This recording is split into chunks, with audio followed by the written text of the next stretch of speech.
నీకు కొన్ని విషయాలు చెప్తున్నాను యాజ్ ఎ ఫ్రెండ్‌గా. మీకు బాడీకి డి విటమిన్ అవసరం ఉంటుంది. మార్నింగ్ లేవగానే కొందరు ఎండ పొడకు వెళ్తారు. ఎందుకంటే డి విటమిన్ వల్ల బాడీ అనేది స్ట్రెంగ్త్‌గా మారుద్ది. ప్లేట్‌లెట్స్ పెరుగుతాయి డి విటమిన్ వల్ల. అది విటమిన్ అనేది మనకు ఏ పదార్థాలలో దొరుకుతుంది. ఇంకోటంటే మినపప్పు ఉంటుందా? మినపప్పు ఇడ్లీలు చేస్తారు కదా! దాంట్లో కూడా డి విటమిన్ ఉంటుంది. దోసకాయలలో ఉంటుంది. పాలకూరలో ఉంటుంది. ఓకేనా?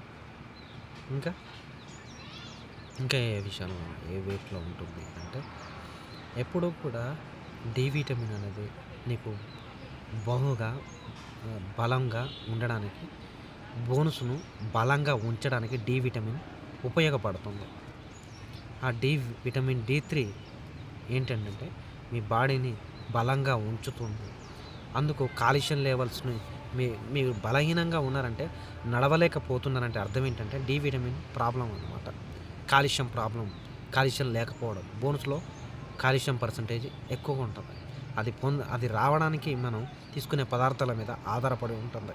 ఫర్ ఎగ్జాంపుల్ నీకు తెలిసినవి ఉన్నాయో వెజిటబుల్స్, దాంట్లో డి విటమిన్ ఉన్న కూరగాయలు ఉంటాయి.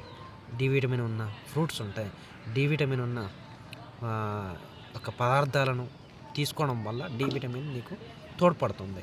బలంగా ఉండడానికి నీ శరీరము, నీ యొక్క ఎముకలు బలంగా ఉండడానికి ఆ డి విటమిన్, కాల్షియం టాబ్లెట్లని గానీ, కాల్షియం సంబంధించిన ప్రొడక్ట్స్ అన్నీ కూడా వాటి వల్ల నువ్వు బలం పొందుకుంటావు. పొద్దుగాలే అందరూ ఎండ పొడకు ఎందుకు నిలబడతారంటే డి విటమిన్ కోసం. ప్లేట్‌లెట్స్ అనేది పెరగడం కోసం. ఓకేనా?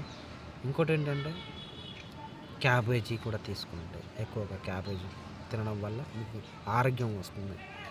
క్యాబేజీని కర్రీగా మార్చుకొని తినడం వల్ల ఎక్కువగా మీకు ప్రోటీన్స్‌లో లోపం ఉండదు. అర్థమైందా? ఇంకోటేంటంటే పల్లి పౌడర్ ఉంటది. పల్లి పౌడర్ తినాలి. శనగలు అంటారు. ఓకేనా? ఇంకా ఏంటంటే చిన్న పిల్లలకు ఎప్పుడు కూడా ఎండ పొడకు మార్నింగ్ సమయంలో ఎండ పొడకు తీసుకెళ్ళాలి. అర్థమైందా?